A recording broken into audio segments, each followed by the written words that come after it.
So the inspiration of my title, Language and Reality of Outcomes, Did I Make This Right Decision, came from a conversation I had with a patient named Ira Z. He came into my office with the most forlorn look on his face. "What's the matter?" I asked. "I just lost all my money," he answered. "How did that happen?" "Well, I decided to buy a hearing aid franchise. I rented an expensive space in the Upper East Side of Manhattan, hired an audiologist, spent a lot of money on advertising, but the clients never came. I had to declare bankruptcy. I clearly made the wrong decision. I don't know how I could have been so stupid. I should never have gone into that business. It was the wrong business for me to invest in. I should have known better. What was I thinking? It seemed like the right decision at the time, but it turned out all wrong. It was a really bad decision." "But Ira, let me ask you, did you do your due diligence? Did you investigate the company, the franchise, the success rate, and the market?" "Oh yes," he replied. "I did all of that. I was very thorough. My wife and I researched the opportunity, my accountant and lawyer reviewed all the paperwork, and we spoke to other franchisees. It all sounded great, but for me, it was the wrong decision. I guess I was caught up in the ego of wanting to be a business owner and the idea of making more money. Maybe I was just being greedy. I guess my emotions just got the better of me. So I ask you, did Ira make the wrong decision? Or did he make the right decision but did not get the outcome he expected? What was the language of Ira's reality before investing in the business? And how did it change after he went bankrupt? Ira said several statements which troubled me, but the one that troubled me most was, how can I be so stupid? Because in order to be so stupid, he first had to be stupid, and then became so stupid. His current language of reality has buried him in self-loathing, extremely low self-esteem. And if you know Ira as I do, you would know him to be intelligent, kind, generous, and humble. The outcome may have been disappointing, but perhaps he made the right decision at the time when initially investing in the business. But perhaps by changing the language to a different perception of his reality, that is making the right decision, but with a very unfortunate outcome, Ira can still hold his head up high with integrity and dignity and go forward recovering from his financial setback. And thank goodness it has only rarely happened, but I've had patients in the past say, "Dr. Chase, if I had known the surgery would turn out that way, I would never have had that procedure." And I usually respond by saying, if I had known it was going to turn out that way, I wouldn't have done it. And if I were able to predict the future, I would be buying lottery tickets, not practicing medicine. So we often judge our decisions by the outcome. I made the right decision. I liked the outcome. I made the wrong decision. I did not like the outcome. To better accept our decisions and outcomes, intended and unintended, is to live by my good buddy's advice, Alec, who would say, live life and play golf NATO, not attached to outcome. Make the best swing you can, make the best decision you can, and once the ball leaves the club face, do not be attached to the outcome. Wherever the ball goes, it goes. Get to the next shot and hit it again.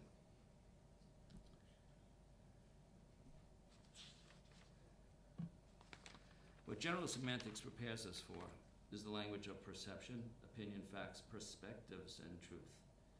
GS not only allows me to better evaluate my truth, but also to tolerate and appreciate your truth and the many truths.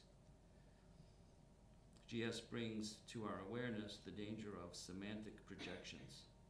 In my language of reality, projecting what is in me, my reality, my experience, into the outside world. Is seeing believing, is believing seeing, or is seeing just seeing? In our decision-making, Korzybski reminds us of what we are really seeing. He reminds me to ask the question, is what I am seeing influenced by my semantic projections? Our minds can interject the reality that we think we see. As example here in the phenomenon of pareidolia. Without such awarenesses, I may fall prey to language like, I see the success other people are having and I deserve that too. I see a pattern in the numbers and that influences decision. All the events in this process is forecasting my success. Therefore, I have an expected outcome. I'm on a winning streak. The outcome is assured. I am making decisions on what I am seeing, and because I am seeing the truth, the outcome is obvious, expected. So as a sleep specialist in medicine trying to understand how our very complex brain works, I thought it might be informative to discuss what is happening in a very general sense inside the brain when we make decisions. What I want to demonstrate is how the many structures of the brain influence decision-making, especially the limbic system, the area of the brain intimate with emotions, and the cerebral cortex, which is the cognitive functioning, thinking area of the brain. On the left of the diagram, you'll see the event and our perception of the event, which tracks to the area called the thalamus, the area of the brain that acts as a relay between three prominent structures that will influence our thinking and decision-making. The first structure is the amygdala, the part of the limbic system often thought of as the boss of the emotional brain. It determines our emotional response to danger and protects us from threats and stress. Thousands of years ago, the amygdala assisted us with our survival in everyday life, whether we need to eat or be eaten. It helped us have an emotional response to stress and danger. The problem is we are living in a very complex social world with a very primitive amygdala still operating in the brain. In our modern world of complex social realities, the amygdala can get us into trouble by not knowing the difference between, say, a hungry lion ready to eat us and a letter from the IRS. The amygdala senses everything we do and matches the experience with the information of our emotional memory. Our emotional memory is the brain's frame of reference for future experience. It is where we emotionally time-bind past, present, and future. The emotional memory is also the memory of physiologic responses.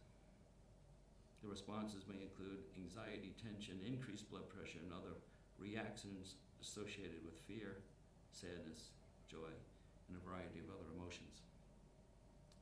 Which brings us to the second structure called the hippocampus on the lower right, which is the area of the brain that responds it plays an important role in the consolidation of information from short-term memory to long-term memory. Our memory is therefore highly affected by the amygdala and the emotional responses we experience throughout the day. The third structure is the hypothalamus, which is the area of the brain that responds to emotional and physical threats and stress. In the face of danger, the hypothalamus is that area that triggers what we call the fight-flight response, where we either stand and fight or we run and flee. When confronted with danger, the hypothalamus triggers the release of many hormones, two of which are adrenaline and cortisol. These are very interactive and activating, stimulating hormones that have physiologic and psychological effect. Adrenaline increases blood pressure and heart rate, cortisol increases blood sugar, and also acts on the hippocampus. High concentrated doses of cortisol on the hippocampus will interfere with memory and plays a role in post-traumatic stress disorders. So we can see how stress, danger, and other emotional factors can affect our memory, emotional intelligence, and ultimately our cognitive functions and decision-making. Our environment, our culture, our modern society introduces emotional values into our cognitive functions. We are not computers or robots. We cannot be exclusively rational, logical, calculating, or analytical, as our emotions, memories, and reactions to the world will constantly alter our cognitive abilities and decision-making.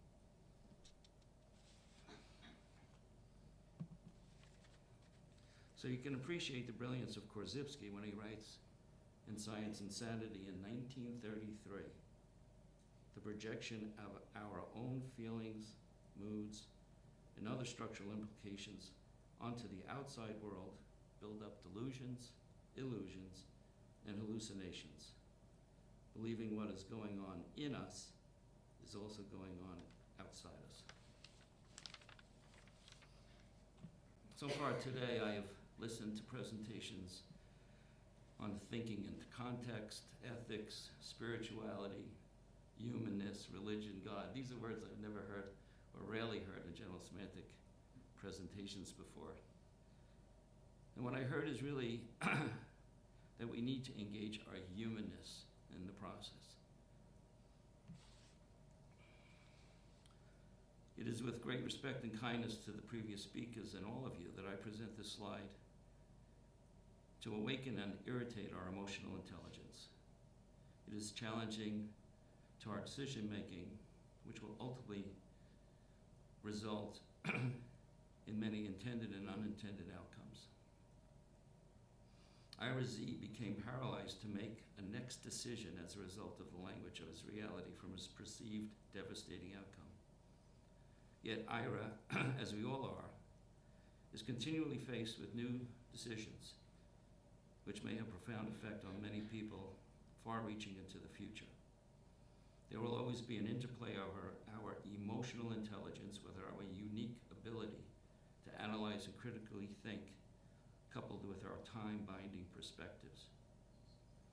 As you look at this slide depicting the tragedy currently unfolding in the Middle East spilling into Europe, please listen to a letter I read by a young Israeli man who posted it as a reaction to the international refugee crisis. And I quote,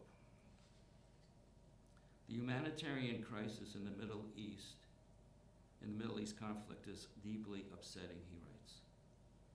"The images of refugees on European trains makes us wonder whether Europe has learned anything since the Holocaust. We as Jews have a unique responsibility to help those in need because we know what it is like. But what does our tradition say about helping those who want to harm us? There will undoubtedly be many among the refugees who view Israel as a great Satan, who attend death to Israelis, who are absorbed with anti-Semitic views that have spread throughout the Middle East like wildfire. There will surely be a correlation between the number of Middle Eastern refugees resettled in Europe and the growing voice in Europe calling for Israel to be isolated. Diplomatic scenarios, he writes, are deeply troubling. How do we balance these concerns with sympathy for those in the perilous situation?" End quote, is the end of the letter. This letter to me raises powerful general semantic questions, and it feels stressful. It stimulates our emotional intelligence, triggering a little adrenaline, drawing deep on profound memories. How do we make decisions that will have such profound outcomes? Are we prepared to accept the responsibility for the outcome and be accountable for those decisions? How do we distinguish between, quote, those who view Israel as the great Satan and attend death to Israelis, end quote, and our compassion and obligation to those who are escaping certain death and torture, risking their lives to seek refuge, looking for safety and a reasonable life for themselves, their family, and their children. And we know it's not an Israeli issue alone. It is our issue here as well, from immigration into this country to care and compassion for those in need within our own neighborhoods. Do we make decisions based on prejudice and fear because of what may be unwanted outcomes? I've been a member of the New York Society for General Semantics since 1986. Before I read Science and Sanity, I read Korzybski's first published work, Manhood of Humanity, a book that truly influenced my view of mankind and my place in the world. I read his disgust of man's inhumanity to man and his structure and motivation for creating a system of better communication. In Manhood of Humanity, Korzybski challenged me by saying, if those who know why and how neglect to act, those who do not know will act, and the world will continue to flounder. The private individual cannot afford to be wrapped up in his own life and not take part in public affairs. He must acquire the habit of taking his share of public responsibility. When I read the title Science and Sanity, for me the word science means our modern, analytic, rational, critical, and creative thinking in our decision-making and problem-solving. When he uses the word sanity, I hear emotional intelligence. I am honored to be here today and be among those who share in the commitment to change our little corner of the